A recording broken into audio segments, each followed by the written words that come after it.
Hello, welcome to Liberty Wolf. My name is Zach Strong, the creator of this podcast. Welcome. Today, in the 14th episode, I will be talking about illegal immigration.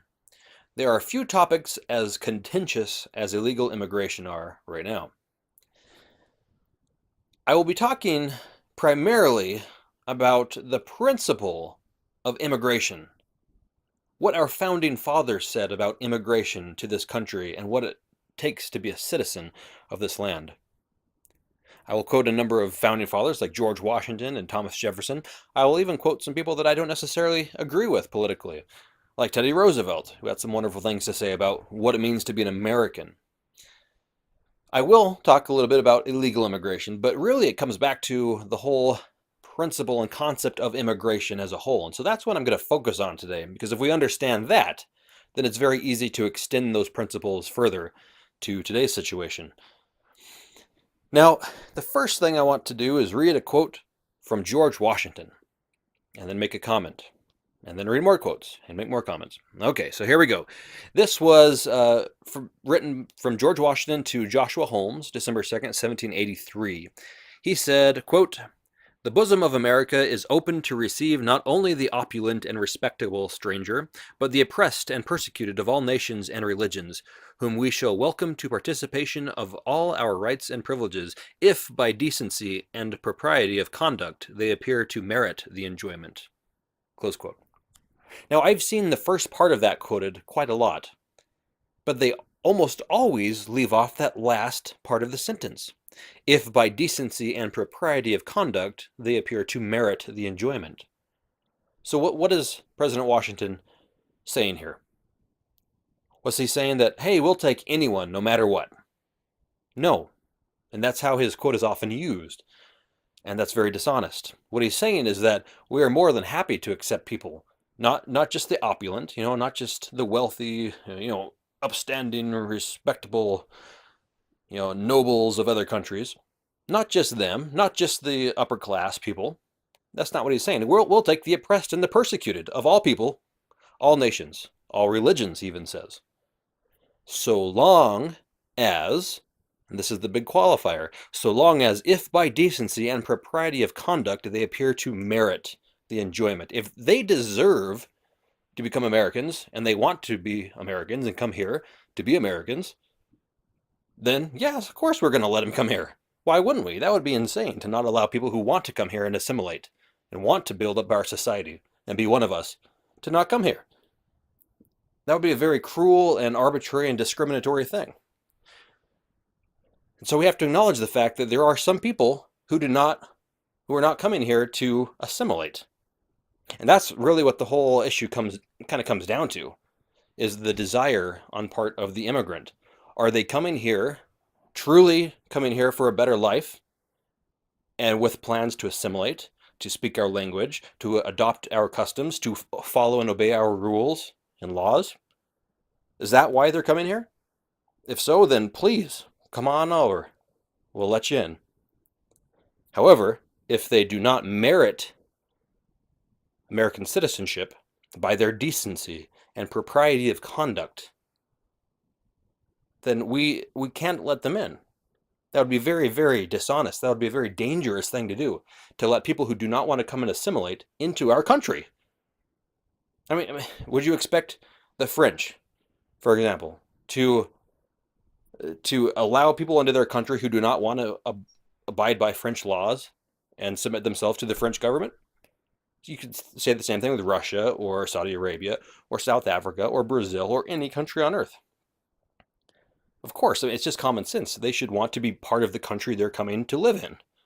If not, then they don't deserve to be there. It's not a right they have to be there.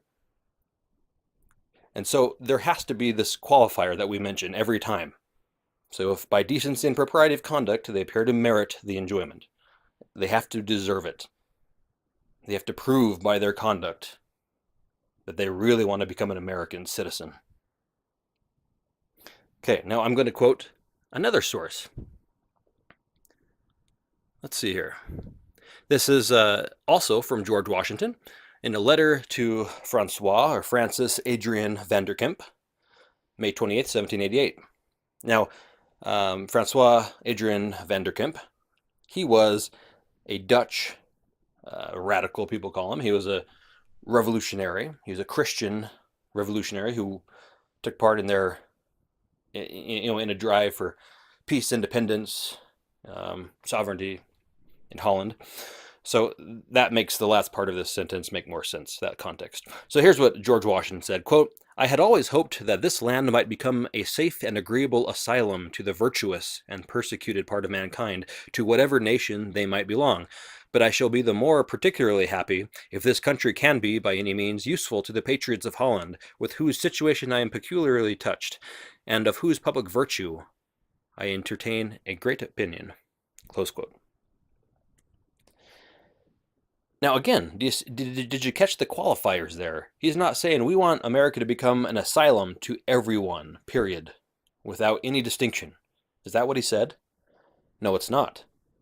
Please note the qualifiers, right? He said that it should be an asylum to the virtuous and persecuted, right? People who actually merit it, like he said in the last quote, people who merit citizenship.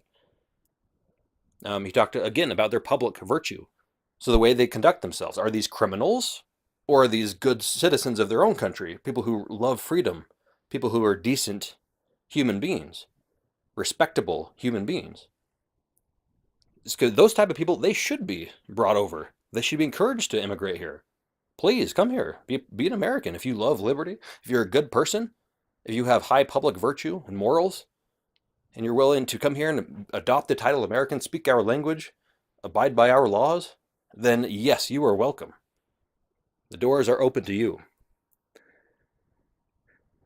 Now, let's see here. Find another quotation.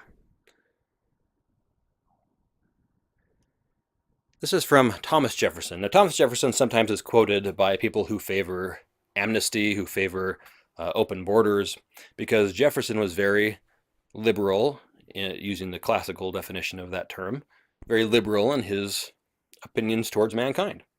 He loved people. He wanted people to come here. He wanted people to enjoy what we enjoy here in America. These great, wonderful, unsurpassed blessings and privileges and rights here in America. So this is one of the things he said, though. He said, "Born in other countries, yet believing you could be happy in this, our laws acknowledge, as they should do, your right to join us in society, conforming, as I doubt not that you will do, to our established rules." Close quote. That's in a letter from Jefferson to Hugh White in 1801. So let me read that again. Quote, "Born in other countries, yet believing you could be happy in this, our laws acknowledge, as they should do, your right to join us in society, conforming, as I doubt not you will do, to our established rules." Close quote. So again, is Jefferson favoring complete mass open amnesty, asylum, and immigration? No, of course not. He's saying, you know what, you have a right to come here if you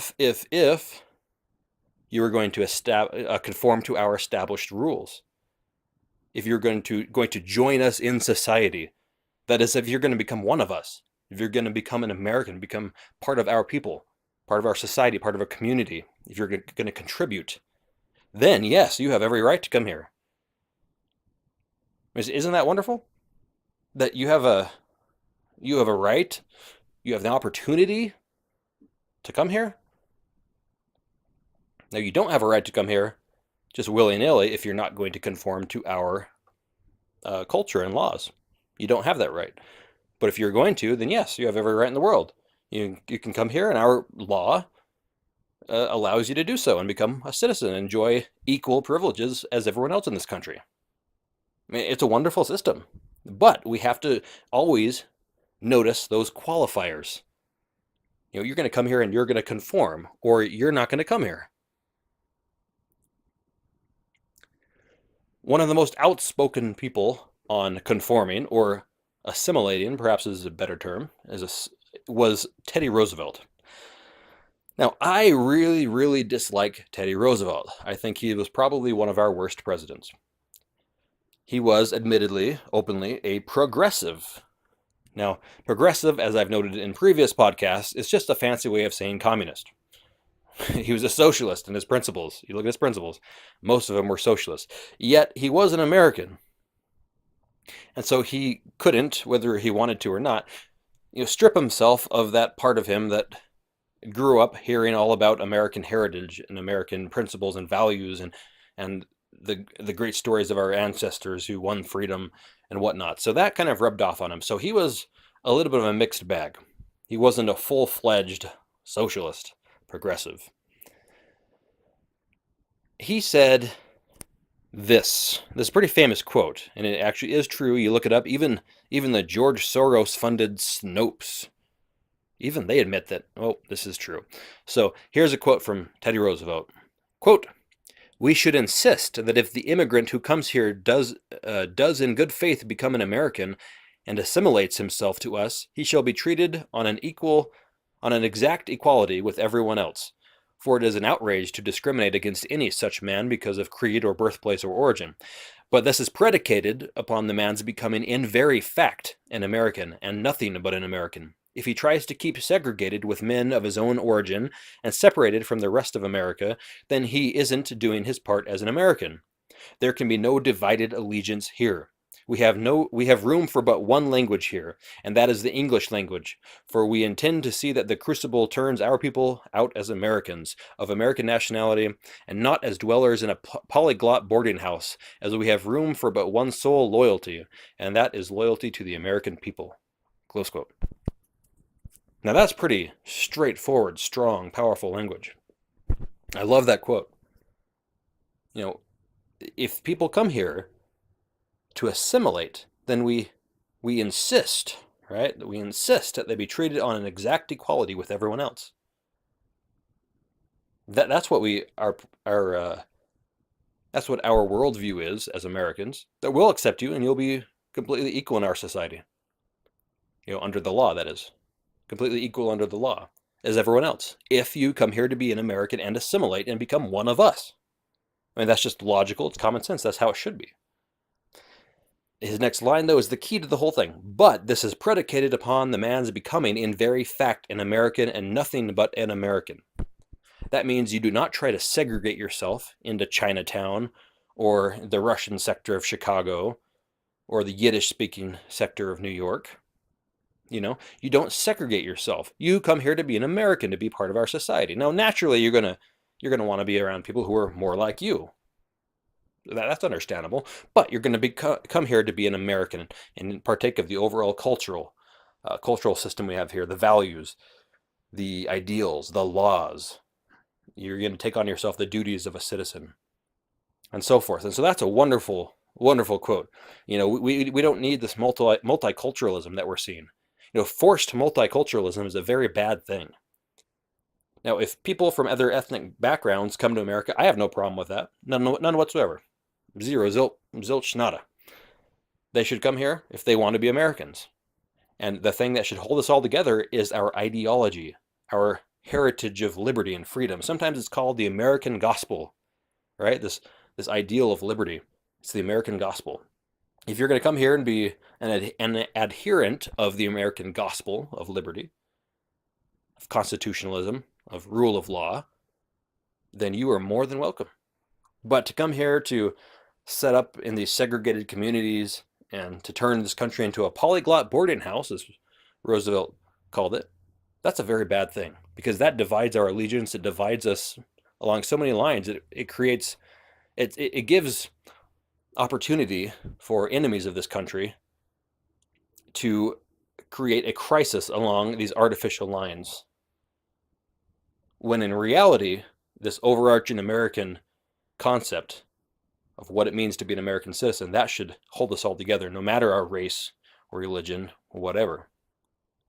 But we don't have that. Instead, we've segregated ourselves. We're a polyglot boarding house. We have this forced multiculturalism. The media just rams it down our throat that you're a bad, horrible person and oppressor if you don't accept, every form of multiculturalism. If you don't accept, 10,000 immigrants from Saudi Arabia being planted in your neighborhood, then you're a racist. That's what they say. No, we just want them. I don't care if they are from Saudi Arabia or from China or from Nigeria. It doesn't matter, as long as they're going to be here and they're going to swear allegiance to our Constitution and acknowledge our laws and be a real American who really stands up for liberty, then I don't care where they come from. Now, there's another quote where Teddy Roosevelt, talked about hyphenated Americanism. Now, this is a huge, major problem we see everywhere. This hyphenated Americanism, right? I mean, you see it all the time. Polish American, Chinese American, Brazilian American, African American, European American, German American, British American, whatever. It just goes on and on and on. This is a very divisive thing.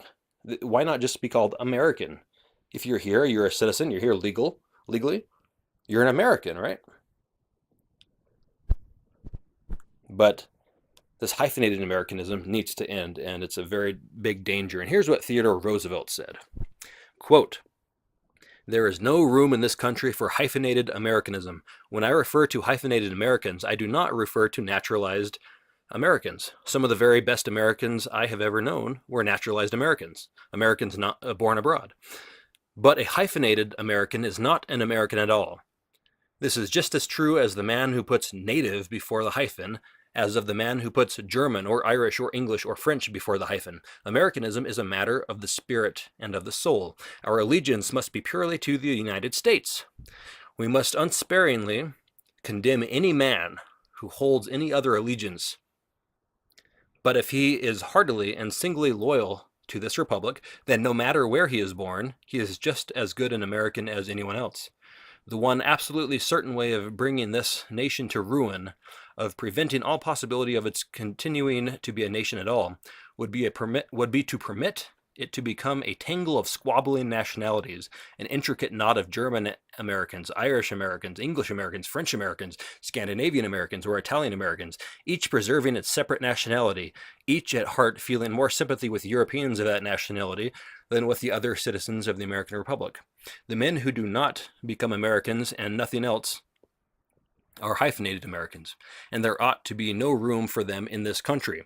The man who calls himself an American citizen, and who yet shows by his actions that he is primarily the citizen of a foreign land, plays a thoroughly mischievous part in the life of our body politic. He has no place here. And the sooner he returns to the land to which he feels his heart allegiance, the better it will be for every good American. There is no such thing as a hyphenated American who is a good American. The only man who is a good American is the man who is an American and nothing else." Close quote. Again, that's a powerful statement. You cannot be an American and put those other qualifiers or distinguishing names in front of the word American.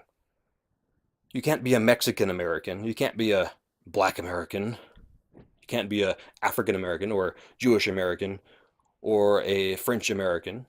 You can't be a Canadian American. You can't be a Scottish American, Nigerian American, whatever. It goes on and on. It's like, where are we going to stop? Where are we going to end? This is just very divisive for our country. How can we be united people? United States. How can we do that? How can we be a united nation if we allow all of these various ethnic groups and even religions and skin colors to divide us? We should have one common nationality, one common heritage, one common culture, one common identity as Americans. Doesn't matter if your skin color is different. It shouldn't matter anyway. It should only matter if you are here because you were going to call yourself an American and obey this constitutionalist rule of law, pro-liberty, pro-traditionalism culture that we were founded on. And that's what it's about. It's identifying who really is going to be here to become an American and who's here just for other purposes, just to work or just to get the money and send it back to Mexico or whatever the case may be. Those aren't real Americans. Real Americans come here to be one of us and to enjoy in our privileges, which are the greatest of any other country on earth. Now, back in 1801, Thomas Jefferson spoke to Congress. In December, I believe it was December 7th, 1801, he spoke to Congress, gave a speech. He covered a lot of issues. At the very end of it, he talked about the naturalization process and our laws regulating that. Now, a little context here. Um, previous, under the John Adams administration, there had been a little bit of a crisis. Sometimes it's called the quasi-war because there was a war mentality, a perception of war, but nothing really materialized. And this was between America and France.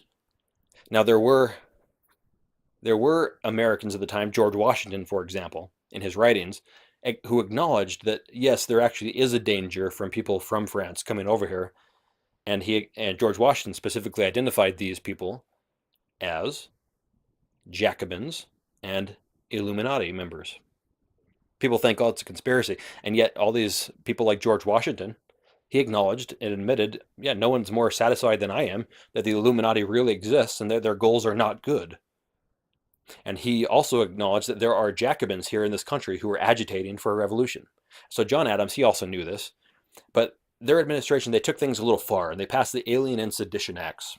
The Alien Act, for example, what it did is a number of things, but one of the things, it increased the time it took to become a citizen of this country from, I think it was 2 years previously, to 14 years under the Alien Act.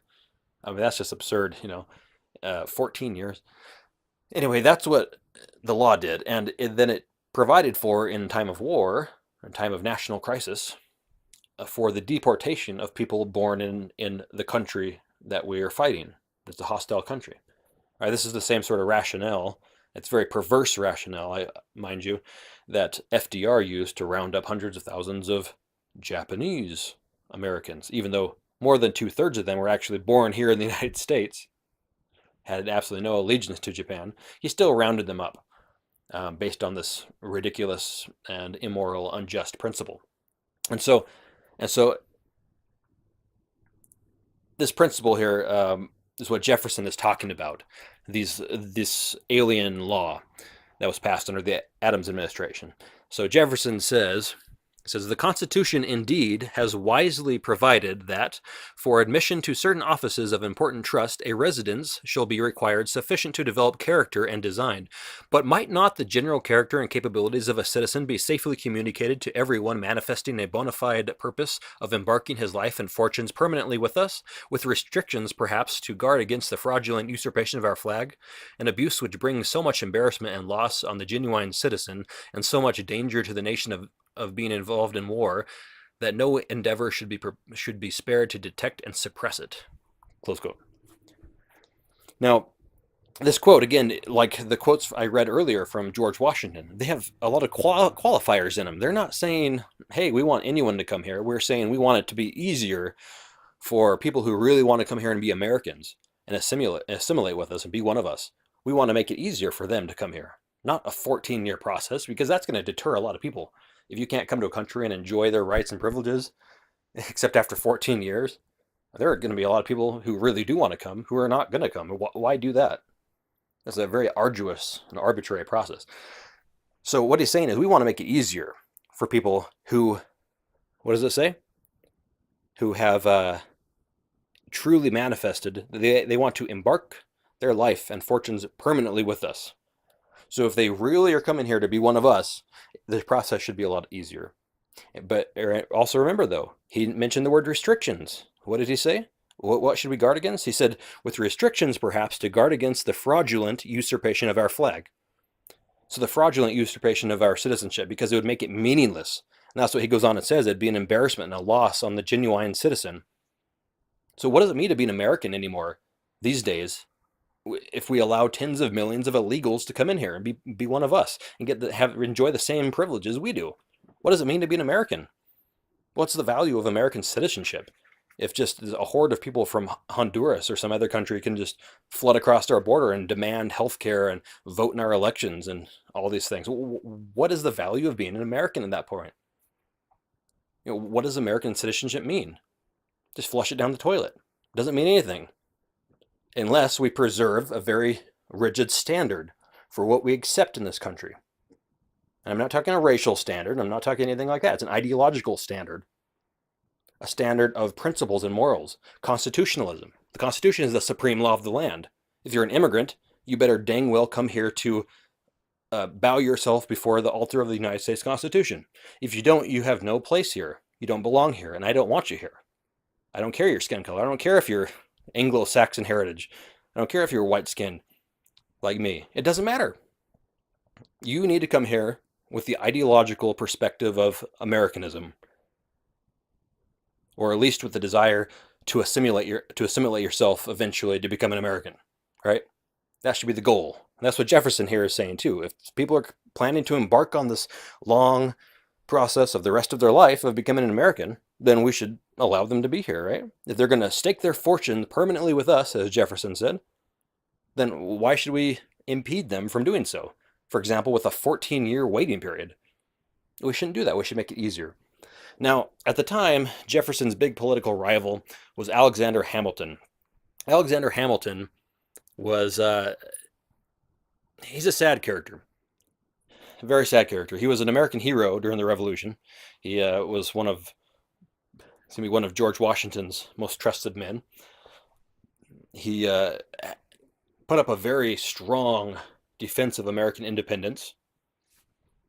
I mean, he also came out and supported the United States Constitution when it was passed, even though he actually said, and people like Jefferson had talked about this in their writings, in conversations, he would say, well, eventually we want to do away with the Constitution to bring in a European British-style monarchy, a constitutional monarchy.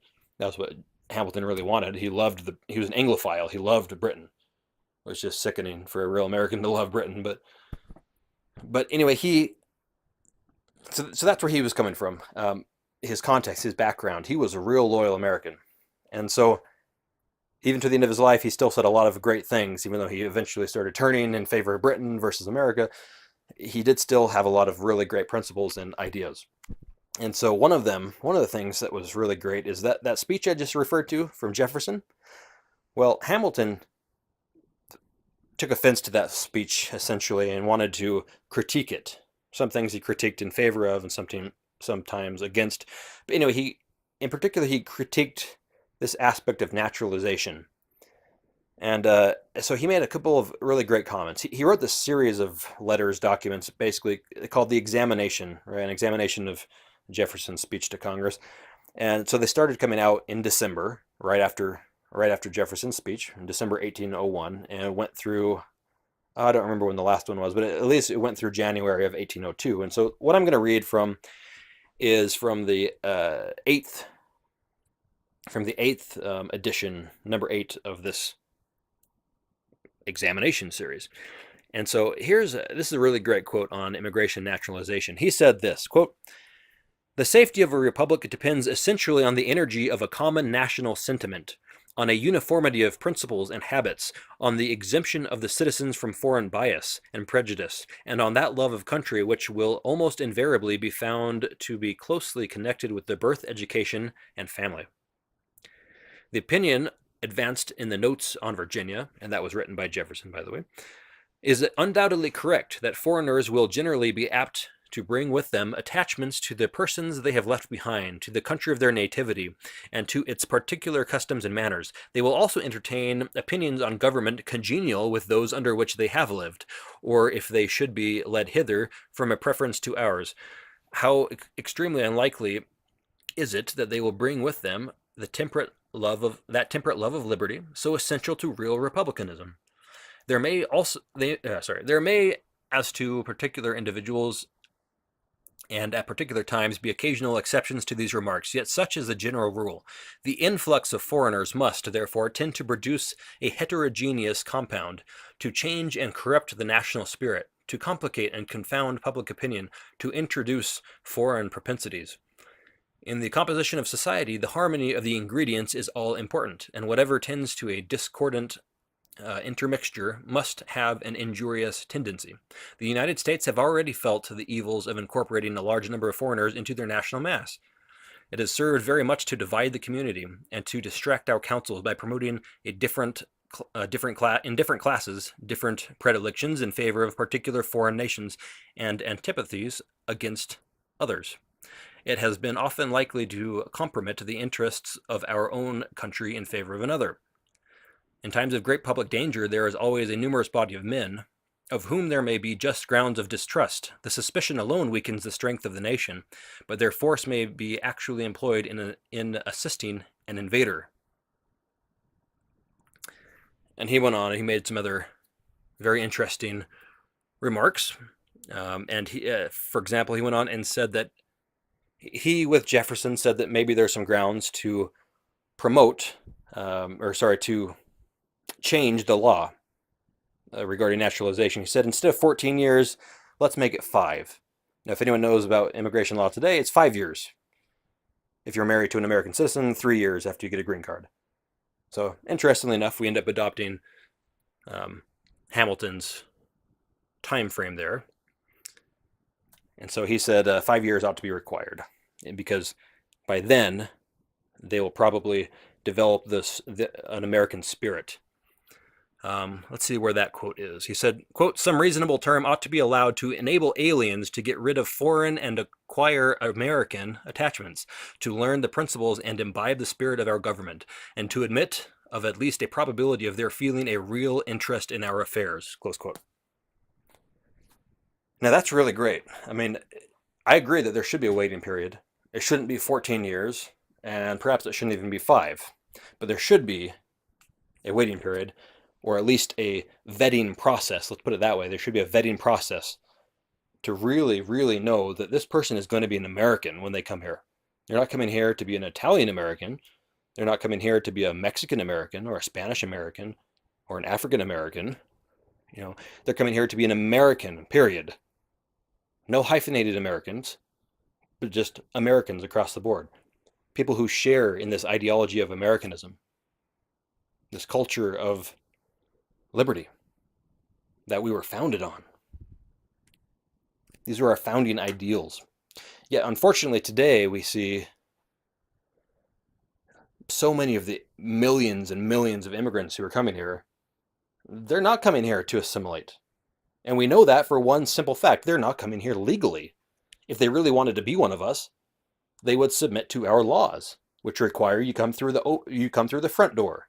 Remember, our Lord Jesus Christ in the New Testament said, anyone who comes in the back door, who climbs up the back way, they're a thief, and we're going to chase them out.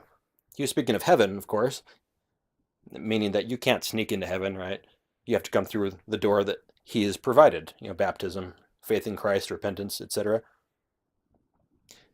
It's the same thing with a country. Each country, each society has different values. And so you can require people to do as the Romans do when you're in Rome, right? That's the old saying. They have to come here and assimilate. They have to be real Americans and cling to our laws. They have to respect the laws, and they want to live them and take upon themselves the burdens of citizenship, such as defending this country. How can we rely upon people to take up arms, for example, if we were invaded, when they don't really have any loyalty to our country? They're just here because of the free healthcare, or whatever the case may be. But that's not real loyalty. Real loyalty is felt in the level of your bones. It's a burning sensation in your heart. It flows through your blood. It's in your mind. It's in your spirit and soul. You love your country, and you would die for it. If you're not willing to do that, out of genuine love and loyalty, you're not worthy to be an American. Sorry. Now, some people look at it and say, oh, it's racist to keep the illegals out. Or it's racist to have rules in general about citizenship. I mean, that's even more asinine. Now, what does our Constitution say, though, right? As Americans, we hold to the United States Constitution as the supreme law of the land. When a president is sworn in, he swears to uphold and protect the United States Constitution against all forces, against all threats. The people in Congress, they do the same. The people in Supreme Court, they're supposed to, anyway, uphold the United States Constitution. They're not supposed to look at the Egyptian Constitution, for example, or some other constitution in the world, as Ruth Bader Ginsburg famously said on video one time. No, they look at the American Constitution, period. This is our overarching framework as Americans. The Declaration of Independence and the Constitution, they're two bookends of the same idea. That we have an allegiance to God, that we have rights, that the political power comes from the people, that there is rule of law that must be protected, such as the Fourth Amendment, which Justice Kavanaugh is not very strong on, unfortunately. Right, there's these certain things. It comes back to the Constitution. That's why I call it constitutionalism. Or maybe even more accurately, it's Christian constitutionalism, because there's a public morality that must be involved, as George Washington always repeatedly said. Said morality and religion are the essential pillars of civil government. That's a quote from George Washington. Right? So here's the Constitution. Here's what the Constitution says about becoming a citizen. Quote, oh, before I say that, this is from Article 1, Section 8, Clause 4 of the Constitution. So you can go look this up yourself. Type it into Google if you've never read the Constitution. Shame on you, but go repent and do it now. And then come back to this. All right, so here's Article 1, Section 8, Clause 4. This is a duty of Congress that we, the people, have given to them. It said, do this thing. So, quote, to establish an uniform rule of naturalization throughout the United States. So to establish an uniform rule of naturalization, that is a duty of Congress. So naturalization is the process by which you become a citizen, right? Uniform means universal. It's across the board. So that's a duty of Congress. That's one of the very few authorities we listed and gave to Congress, said you can do this thing. Not only can you do this, but we expect you to do this as our representatives. Right? To establish an uniform rule of naturalization. So it has to be a uniform rule, or it's not just. Right? We can't have one system of citizenship for people from the Middle East, for example, or from Africa, and then a whole different one for people from France or people from Mexico. Right? It has to be uniform across the board. The standards should be the same no matter what country you're coming from to be an American. It's all the things I've been talking about. You have to want to assimilate. You have to want to swear allegiance to the United States Constitution, and so forth. And yet we see constantly people say, no, this is unfair. It's unjust. You can't do it that way. Well, if you don't, then you have a population divided. You lower the value of American citizenship, and you create some very real threats in the society. Remember what Teddy Roosevelt said, you can't come here and segregate yourself and keep yourself in your own little clique over here, your own little Russia town in Chicago over there. You can't do that. That creates a very divided country. Now, there have been many crises in our history revolving around immigration. There was one of them that I want to particularly mention in the 1920s. Now, what happened in the 19 teens, right before the 1920s? Well, you had World War I, and more importantly than World War I, you had the Bolshevik Revolution, this communist coup d'etat in Russia that was funded and backed by largely Jewish, but not necessarily Jewish all the time, bankers from Germany, from the United States, from other nations. They chipped in, put together this money. Woodrow Wilson assisted the Bolsheviks traveling back to Russia, even though they knew full well that they're going to take over Russia when they get there. You had people from all around the world, in England and correspondents all over the place who were familiar with these people, saying this is a dangerous thing. This is even more important than the war right now. There are quotes you could find about that. And so that's the huge thing, that the rise of Bolshevism, the rise of communism. And so a whole lot of the immigrants that were starting to come into America in the late teens and 20s were from Eastern Europe, were from Russia. There are people that they had been raised in the ideology of communism. And so when they came here, they kind of divided into these little cliques. And they became very hostile to the American way of life. And this is just a historical fact. It's not nothing anti-Semitic or racist. So here's some quotes I want to read. This is from a report that the United States Army put together in the end of December 1924. They were examining the situation among all these immigrant communities, and they essentially said this is really, really dangerous for the country to have all these segregated communities, because these are hostile, communist-leaning communities. And so they essentially constitute this foreign element in our country, not just foreign in blood, nationality, but foreign in ideas. and they're very hostile ideas to the American way of life. So this constitutes a very bad major threat. So here are some quotes. Um, one of them said that, where is it? Well, first of all, it decried the rapid rate of immigration and said this is really bad because it's mixing the country much more than it should be. And it said that the immigrants from Eastern and Southeastern Europe are the more active participants in, if not actually the fomenters of, overt revolutionary acts. Close quote. And they went on and said, for instance, that a lot of the religious centers and schools that they were setting up were, quote, in reality for teaching revolutionary doctrine, close quote. Then they went on and they called them unassimilated foreign population and said that they're a major source of unrest, and said that the immigrants were almost always leading the way in pushing forward the communist doctrine. And they went on and said, quote, so undoubtedly the most dangerous element were the so-called Russian and Austro-Hungarian immigrants who were chiefly Yiddish and Polish. So in other words, chiefly Jewish and Polish. And it said, wherever they are in large numbers, quote, there is industrial and social unrest and danger. And it said further that in time of crisis, sorry, I said that wrong. It said basically, wherever they are, there's crisis. Any sector of the country where this institution exists, quote, must be regarded as potentially as dangerous as if it were exposed to foreign attack, close quote. So that comes from a report from our army in 1924, talking about how dangerous the immigration crisis was becoming, because these immigrants, most of them Yiddish and Polish, there are a large number of them Yiddish, Jewish, and Polish, right, were communists, and that they were setting up schools and churches and synagogues for the purpose of disseminating this red theology, this communist ideology among the immigrants. They weren't coming here to assimilate and become Americans. They're coming here and screw citizenship. They didn't even care. They're just coming here to foment revolution. And if you look back at the time period, there's a whole heck of a lot of subversion that was going on.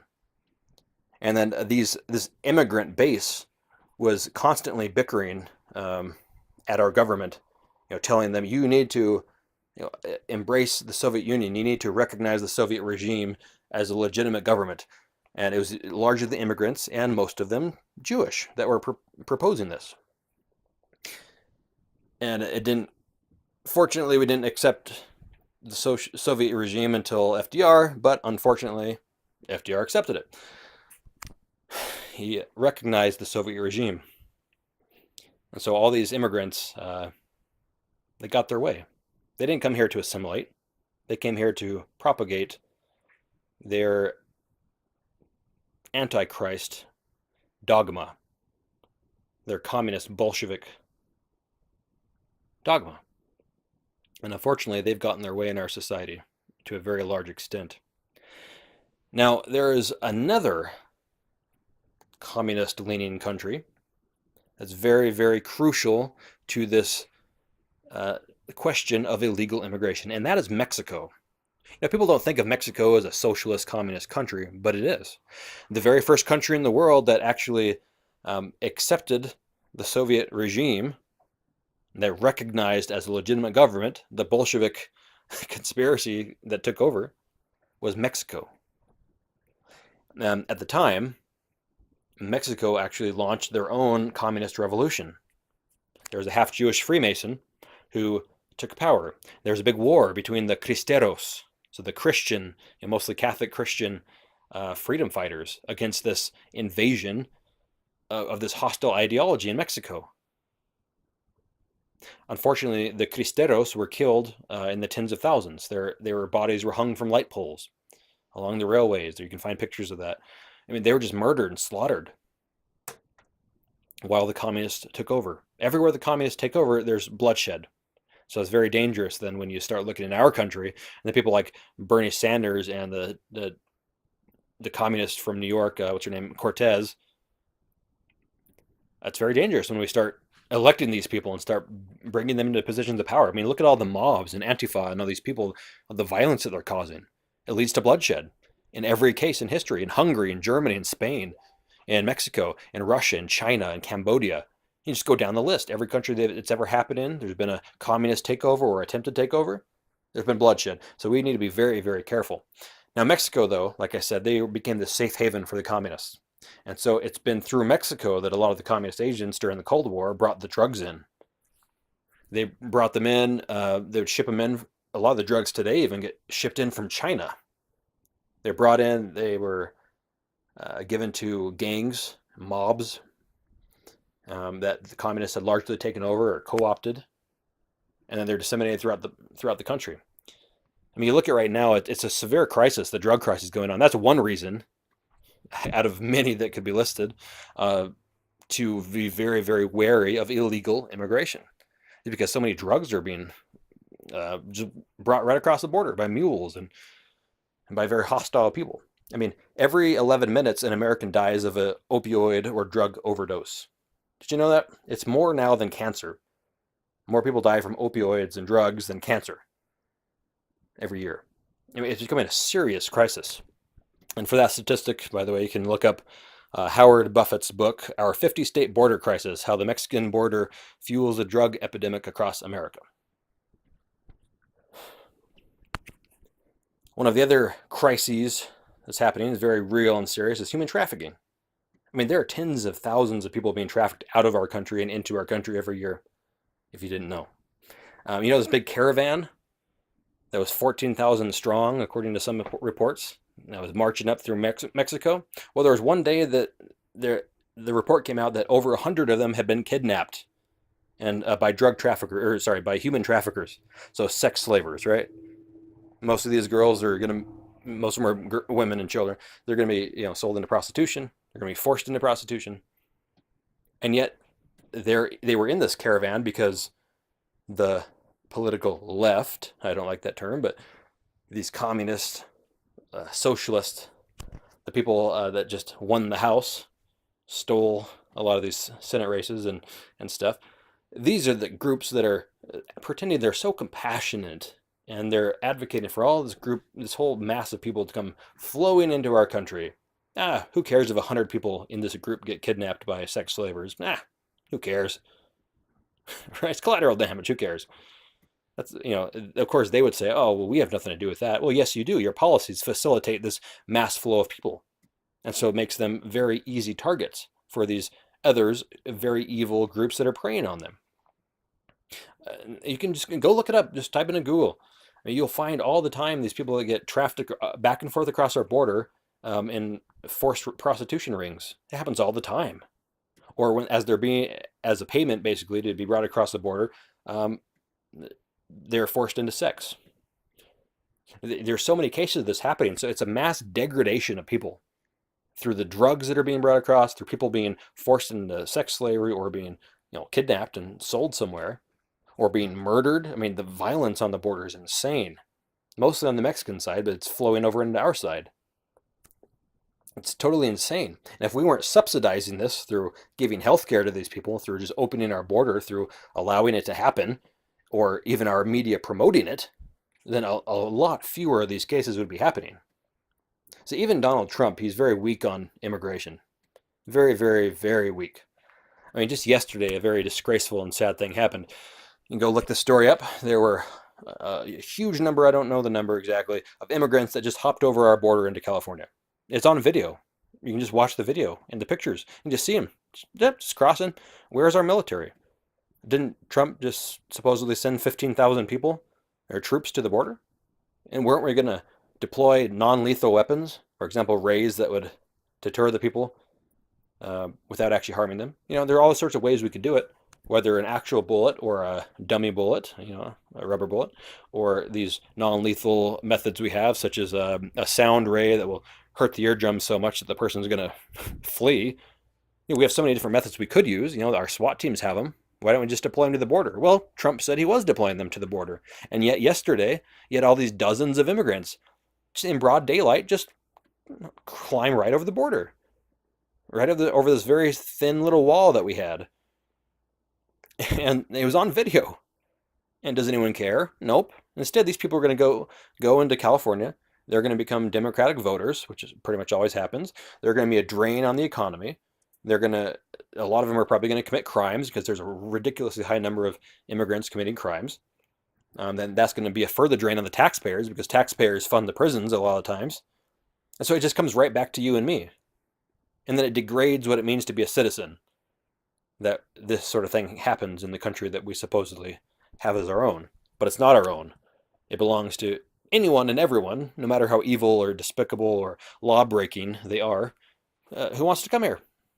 We've just opened the doors. Reagan said, and others have said it, that a nation without borders is not a nation. And that's true. How can you call yourself a real defined people? How can you have a self-identity if you just say anyone can come here, we don't care your standards?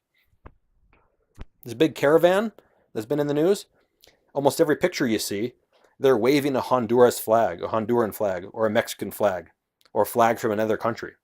Now, if you come into this country waving a flag from another country, are you coming here to assimilate?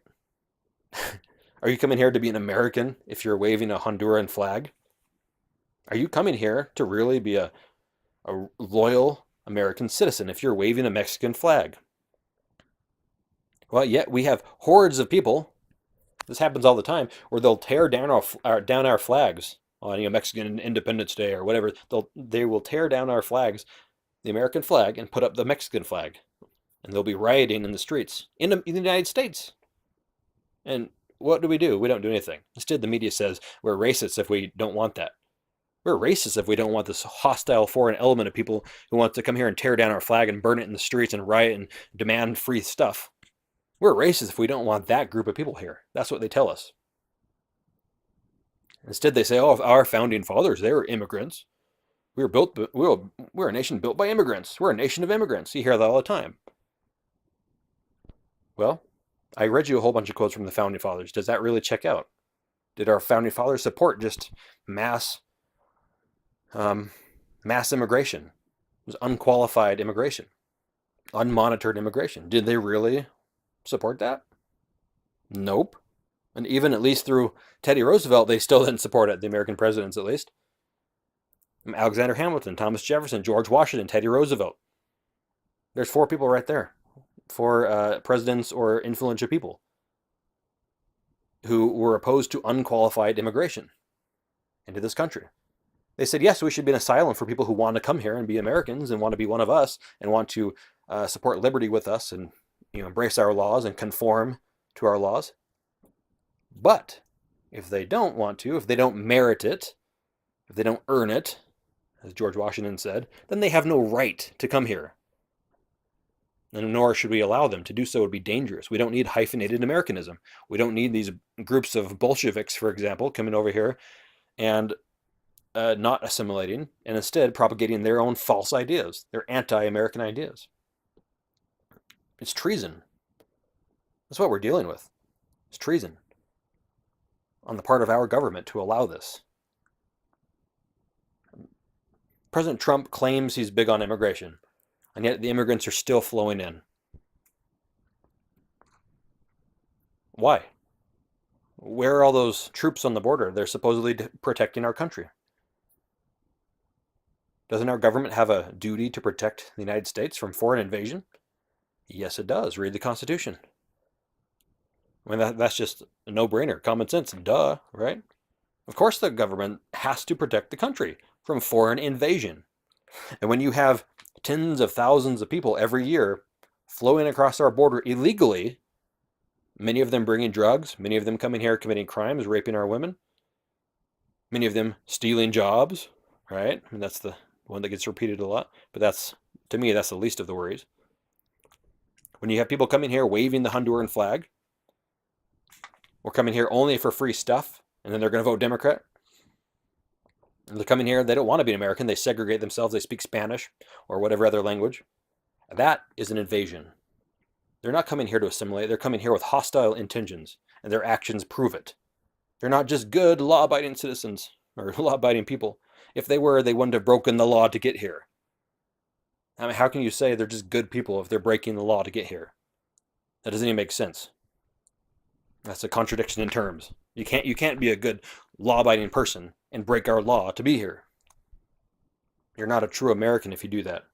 You're not coming here to assimilate. You're coming here for self-benefit and not to help this country, not to be one of us, but for your own selfish intentions. So we are in a very massive crisis right now. It's compounded further by the fact that Mexico, which I told you is a very communist-leaning government, they're hugely allied with China, for example, and Russia. They've been very strongly allied with Russia, as I demonstrated in the little mini history lesson I gave. They were the first nation to recognize the Soviet regime, and they had their own mini Bolshevik revolution where tens of thousands of Christian freedom fighters were murdered. All right, they've been hostile to the United States ever since. And so now their military routinely crosses our border and fires at our border patrol. Did you know that? Think about that. Did you know that? That Mexican police, law enforcement, and military have crossed into our border. Did you know that? In 2001, they crossed 23 times, according to a Mexican official. 23 times a foreign military or law enforcement crosses into our country. To me, that's an invasion. In fact, I think that's the very definition of an invasion. The military of a hostile foreign country crossing into your border, or crossing over your border into your country, illegally. And then in some cases, they actually have fired at our border patrol. There's been more than one case of that.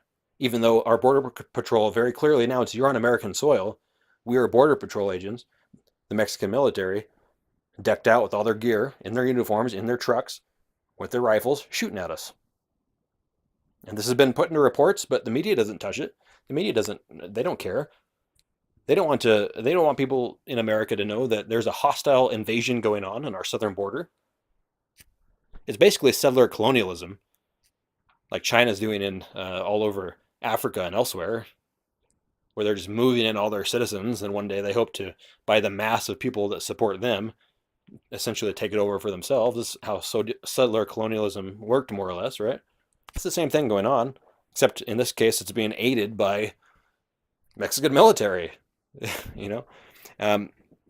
By the way, if you want to read some of these stories, you can go to John E. Doherty's book, Illegals, the Imminent Threat Posed by Our Unsecured U.S.-Mexico Border. And there's a chapter in there about some of these cases. So what do we do about the crisis? Do we ignore it? Well, ignoring it is the reason we have a huge crisis today. We ignored it when it was a small problem. And it got bigger and bigger. We talked about it. Well, we were called racists if we talked about it. Now we're still called racist if we talk about it, but it's so big that it has to be talked about. It has to be addressed. And so Trump, he's sending troops to the border, except that not to the part of the border where hundreds of them can just jump over the fence in broad daylight, apparently. Like they did yesterday. Or maybe it was the day before. So this has to be fixed. And the solution has to come from a correct understanding, the correct principles, not just out of political expediency. Oh, we have a problem, let's do something about it real quick. No, it has to stem back to these principles and this worldview and this value system and this constitutional system that we have. It has to go back to that. Because if it's not based on principles and values, what's it based on? Political expediency, right? That's pretty much how Washington, D.C. works these days, is political expediency, or who has the biggest pocketbook, or never mind, that's a bad joke. So it comes back to all these lobbying groups and political expediency, and the Democrats want votes, and the Republicans, they want to pretend like they're doing something, but they're scared to do it because they'll be called racist. Even Trump, even though he's already called a racist and hated, why doesn't he just do it then? Well, who knows? Maybe he's not a true conservative like everyone thought he was, as I've been saying for the last couple of years. The fact is, we have, in my estimation, about 30 million illegals here. And that's far higher than the number that's reported generally. And generally, they'll repeat the number 11 or sometimes 13 or sometimes 14 million. You very rarely see any numbers higher than that. But here's the thing. Go back to the early 2000s, even the 1990s, and look up news reports on YouTube about illegal immigration. You'll see that they repeat those same numbers. I remember doing a report back in 2005 in university about illegal immigration. And the numbers I was citing back then were those same numbers. And at that time, I think they were already too low because they were old numbers. But 11 million, 13 million, 14 million. I just recently watched an old John Stossel interview, I think it was, with Ron Paul about illegal immigration. You can find it on YouTube. He cited 14 million as the number. That was clear back then. Are you saying there's been no immigration or a decrease in immigration since then? Or have these people been self-deporting in millions? No. They're still here, and it's a massive influx of these foreign invaders that have no intention of becoming Americans. That's what's going on, and it's millions more than they're saying. This is a massive crisis. We already have the biggest debt in the world, and we're just adding to it all the time by subsidizing healthcare, living, houses, driver's licenses, school education, all these things for these illegals that come here and don't even want to be Americans. They didn't respect us enough to follow our law and come in the front door. They showed complete and utter contempt for us and our laws and our way of life by sneaking in. I don't care how good intentioned they are. If they snuck in, they don't belong here. They're not conforming to our established laws, as our founding fathers said. They do not merit citizenship. So this is what we really need to focus on. What does it mean to be an American citizen? How do you achieve that? Well, it means that you love liberty. It means that you stand up for and support the Constitution, including the Congress's duty and right and authority to pass and establish a uniform rule of naturalization for citizens. It means that you believe that our country is a country and thus should be protected from foreign invasion. It means that you actually value your citizenship, that you value your American heritage enough to want to preserve it so they won't be mixed and diluted with millions upon millions of other people who come here, don't even speak the language, don't even care, don't want to speak the language, don't want to assimilate, don't want to adopt our laws. Instead, they just want free stuff. And in the process of coming here illegally, they burn our flags. Even after they're already here, they still burn our flags and tear them down. And talk about how we're a bunch of racist imperialists who stole their land, even though that's not true. People should ask who Mexico got the land from, first of all. I mean, it's a very, very massive crisis, and it comes back to our profound lack of understanding of our founding fathers' vision for this country. Our founding fathers were the most brilliant group of political scientists, the most brilliant group of statesmen, theoreticians, of freemen that have ever existed on planet Earth. I've sought in vain through my studies to find another group as brilliant, but I can't find it. Fortunately, though, we do have this group of shining examples in our own heritage, in our own history. George Washington, James Madison, Thomas Jefferson, John Adams, Patrick Henry, Samuel Adams, James Wilson, one of my ancestors, Caleb Strong. We have this wonderful group, and yet we ignore them. They founded this country. The people supported their work, supported what they did for this country by establishing a constitution. They supported that, so obviously they supported the ideals that these men espoused, and they have perpetuated them for years and years and decades and generation after generation. We supported this ideal, this high, lofty ideal of Americanism. We had a high value on American citizenship. People still to this day die on makeshift rafts, trying to get out of communist Cuba to Florida. They die crossing desert terrain. They risk being kidnapped by sex slavers in Mexico. They risk being shot up along the border by drug cartels. They risk escaping over Soviet fences and paddling from North Korea to try to get to Japan and all these places so that they can eventually migrate to the United States. Still today. But the number of people who are doing that, I think, is fewer than it was, because more and more people realize that Americans don't really care about their heritage. They don't really care. They don't care about their citizenship. They don't value it. Why? Because they're diluting it by allowing anyone and everyone to come here. And then they're calling their own people racists for wanting to have a national identity. So was Alexander Hamilton a racist then for saying that we should have a common national sentiment in this country? Was George Washington a racist for saying that people need to merit their citizenship before we give it to them?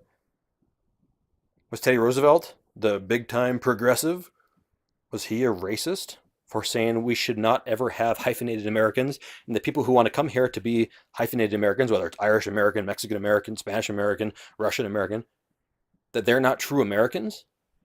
Is that racist for him to say?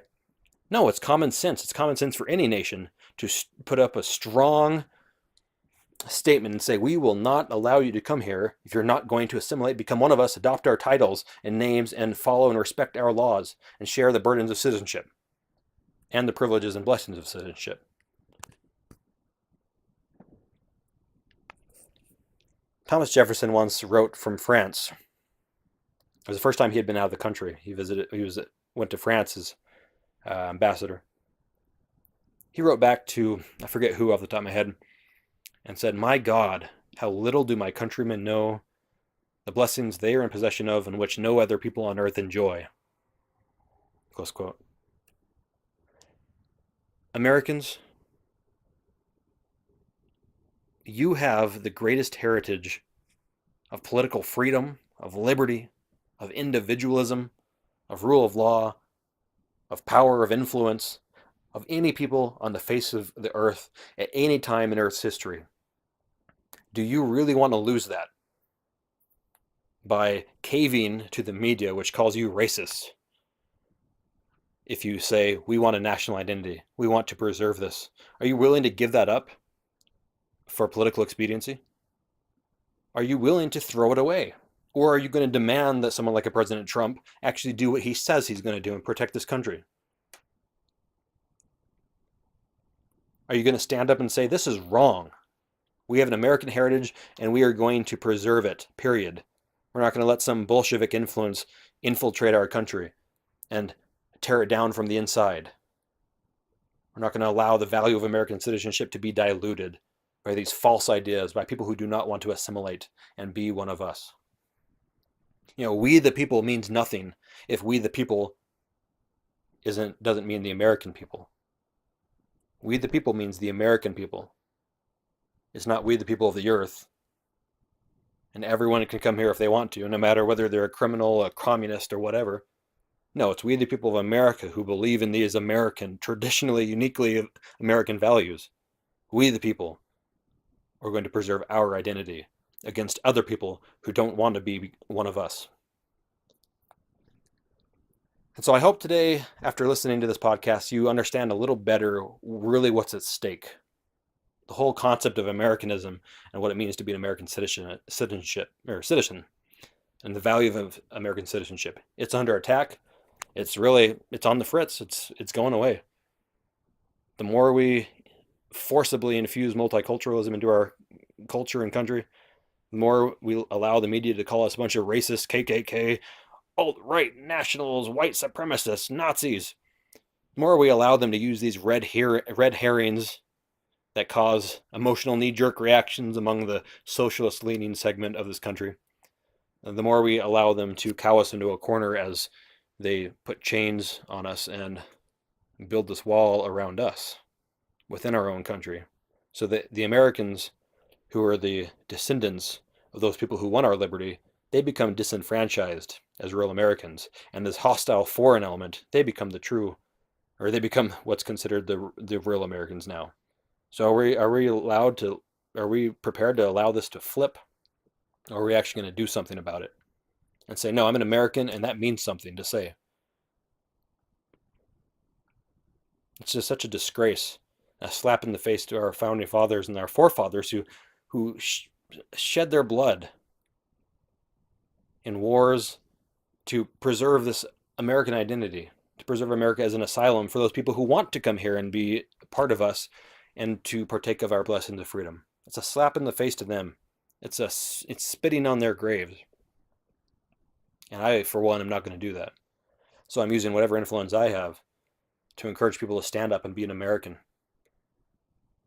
Regardless of your race, regardless of your origin, you should want to promote this American ideal of liberty, this American gospel of freedom, the constitutional heritage, this Christian, publicly virtuous heritage that we have.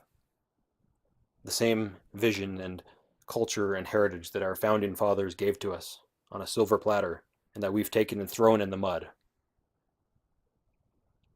Let's pick it up, dust it off, and then stand firm like the 300 Spartans and say, Molan Labe, come and take it.